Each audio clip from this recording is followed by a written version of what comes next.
इस स्ट्रोक के साथ गिरा दिया। लेकिन हम लोग ये साबित करेंगे, यहाँ के नौजवान ये साबित करेंगे कि ये फैसला गलत था। और एक वादा और करता हूँ आज आपसे, ये स्कूल का मामला मेरे लिए कोई बड़ा मामला नहीं है। हार भी जाऊँगा अगर आप लोग मेरे साथ रहे, मैं गर्दन से पकड़ के गर्दन को पकड़ के मैं करवा सकता हूँ। इतनी हिम्मत है अल्लाह ने दी। ये रोड का मामला, ये हॉस्पिटल का मामला, ये कोई बड़ा मामला नहीं है मेरे लिए। ये यहाँ की आवाम के साथ रोका। इंशाअल्लाह मैं जब जीतूंगा, और इंशाअल्लाह मुझे उम्मीद लगी है आज कि हम जीतें।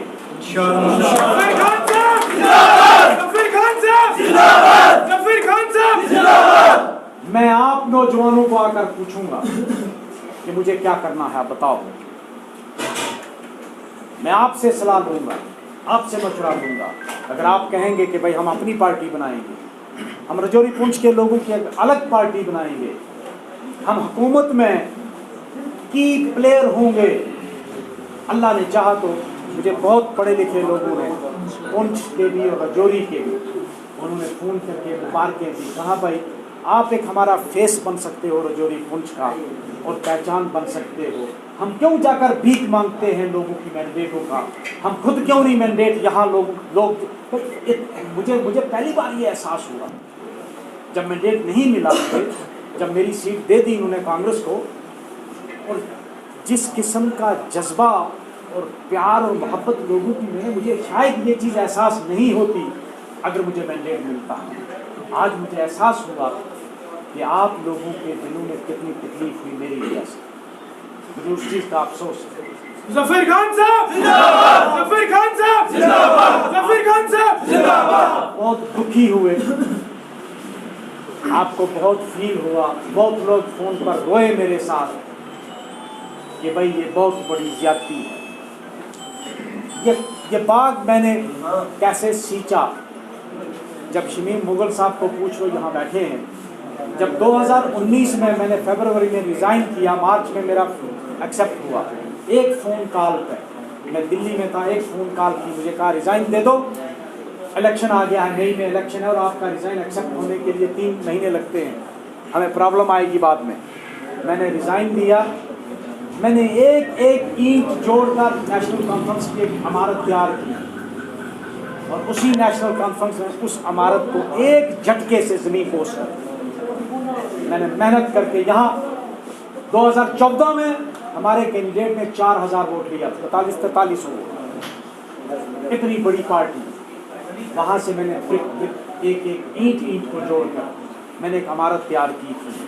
उस इमारत को असर हुआ यूथ का ये जज्बा देखकर, यहाँ के नौजवानों के अंदर ये जज्बा देखकर, शायद वो मुझे एक पढ़ा लिखा आदमी समझते हैं, हालांकि मैं कोई उतना पढ़ा लिखा हूँ नहीं। शायद वो मुझको अपना हमदर्द समझते हैं, वो मैं कोशिश करूँगा, मैं साबित करूँगा कि मैं उनका हमदर्द भी हूँ। और तीसरी वजह ये है कि उनको ये लगता है कि जज साहब के साथ एक नाइंसाफ़ी हुई है, शायद इस वजह से जज्बाती तौर पर ये लोग मेरे साथ जुड़े हैं। मैं इनके जज्बात की भी कदर करता हूँ, और इंशाअल्लाह इनकी उम्मीदों पर भी पूरा उतरने की कोशिश करूँगा हद्दुल वसा, और इनके साथ कभी भी बददियानती या इनकी अमानत में ख़यानत नहीं होने दूँगा। मैं इनके लिए एक ढाल बन के लड़ूँगा, एक सिपाही बन के लड़ूँगा, इनके हकूक़ के लिए, इनकी फलाह बहबूद के लिए, इनकी एम्प्लॉयमेंट के लिए। और यहाँ इन्होंने एक चीज़ बड़ी इंटरेस्टिंग कही है कि यहाँ कोई प्ले ग्राउंड तक नहीं है, और जाहिर सी बात है फिर बच्चे नशे की तरफ राग़िब होते हैं। मैं कोशिश करूँगा, अगर अल्लाह ने मुझे मौका दिया, मैं इनके लिए कम से कम एक प्ले ग्राउंड, एक स्टेडियम, इंडोर और आउटडोर स्टेडियम के लिए मैं कोशिश करूँगा हद्दुल वसा के इनको मुहैया कराया जाए। नॉमिनेशन फॉर्म इंशाअल्लाह 3 तारीख को यानी मंगलवार को थाना मंडी में SDM ऑफिस में होगा, या जहाँ भी होगा वहाँ फार्म भरूँगा। मैं लोगों से गुजारिश करूँगा कि उस दिन आकर मेरी हौसला अफजाई करें, मेरी दाढ़स बंधाएँ। 5.5 साल हो गए, इस्तीफ़ा मैंने 5-5.5 साल पहले दिया, 15 साल पहले नहीं। सर अब आज़ाद उम्मीदवार के तौर पर अब आप मैदान में उतरे हैं। बहुत अच्छा रिस्पांस, अल्लाह का शुक्र है। मुझे पहली बार एहसास हुआ कि लोग जज्बाती तौर पर मेरे साथ किस तरह मुंसलिक हैं। शायद अगर मुझे मैंडेट मिलता मुझे इस बात का एहसास ना होता। आज मुझे एहसास हुआ कि वाकया ही लोगों को मेरे साथ किस तरह का जज्बाती रिश्ता है। मैं लोगों का शुक्रगुज़ार हूँ। मैं जिस इलाके में गया, मैं कल बीजी एरिया में था, अपने इलाके में बीजी, देरीलोड, दबरोट, इस किस्म का वलवला और इस किस्म का गुस्सा लोगों में था कि हमारे साथ ये ज़्यादती क्यों की गई, और वो वालहाना प्यार और इस्तकबाल मेरा किया। मैं उन लोगों का शुक्रगुज़ार हूँ। और फिर आज थन्ना मंडी में आपने खुद ही देखा, आप तो साथ थे मीडिया वाले, कि नौजवानों ने किस जोश व खरोश के साथ मेरा यहाँ इस्तकबाल किया। मैं इनका शुक्रगुज़ार हूँ और इंशाअल्लाह इनकी उम्मीदों पर पूरा उतरने की कोशिश करूँ। ऐसी बात है, मैंडेट का वहाँ फ़र्क पड़ता है जहाँ पार्टी का कोई वोट हो।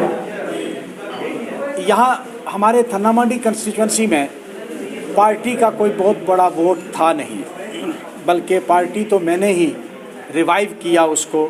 2019 में जब मैंने रिज़ाइन किया तो मैंने एक एक तिनका चुन के ये आशियाना तैयार किया था, मगर एक बिजली की कड़क ने वो आशियाना जला दिया। अब तो मुझे लगता है मुझे खुद महसूस हुआ कि मैंडेट, फाइनल मैंडेट तो लोगों के पास है। अल्टीमेट जो मैंडेट है वो आवाम के पास है। पार्टी मैंडेट एक कागज़ का टुकड़ा है, इससे ज़्यादा कुछ नहीं है।